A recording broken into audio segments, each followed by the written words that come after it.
Hello mga Kasi Lovers! Welcome back to my YouTube channel. It's me!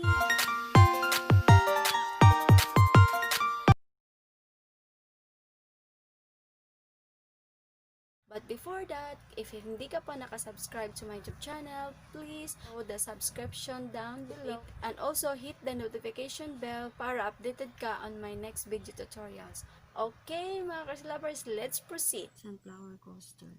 Okay, how I did this, I will show you. Acrylic yarn, cotton yarn, dark green because I don't have brown. You're going to make a magic circle like that.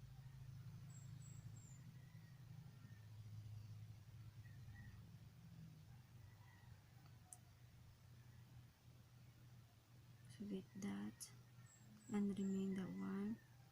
Get that and get this one and make 8 single crochet.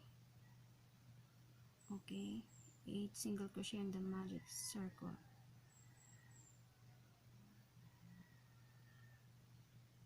Okay.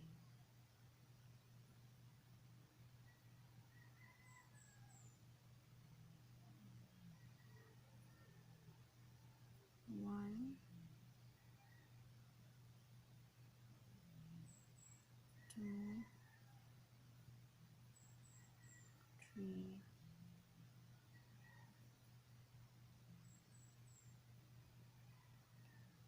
4,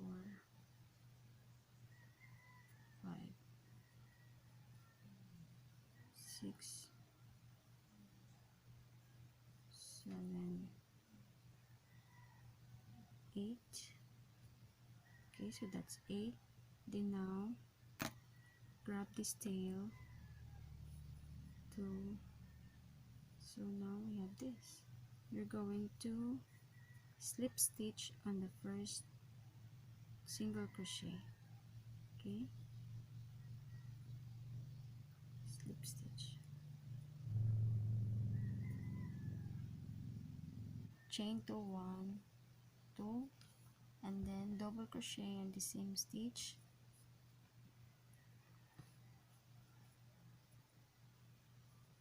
So your chain 2 is considered as your 1 double crochet, so you have 2 double crochet in that stitch, then 2 double crochet in each stitches. Okay,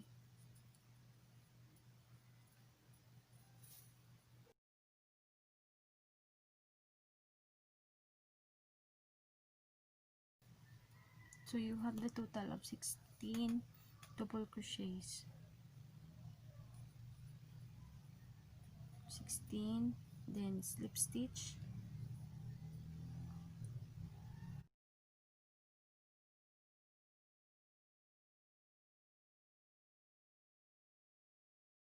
and repeat until here. Okay, so double crochet, chain 1, then another 2 double crochet on the same stitch. Okay, 1, 2. Then you're going to skip 2 stitches, 1, 2, escape, and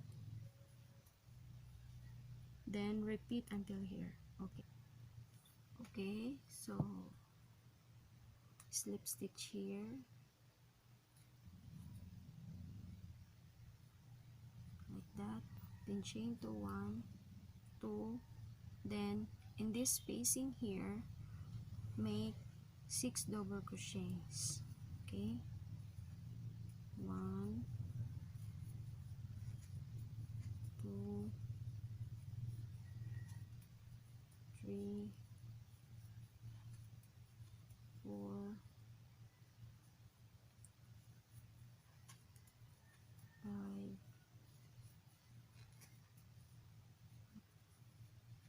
6 double crochet, and in this space here is single crochet, and then in the V shape, on the V space is 6 double crochet, another 1, 4,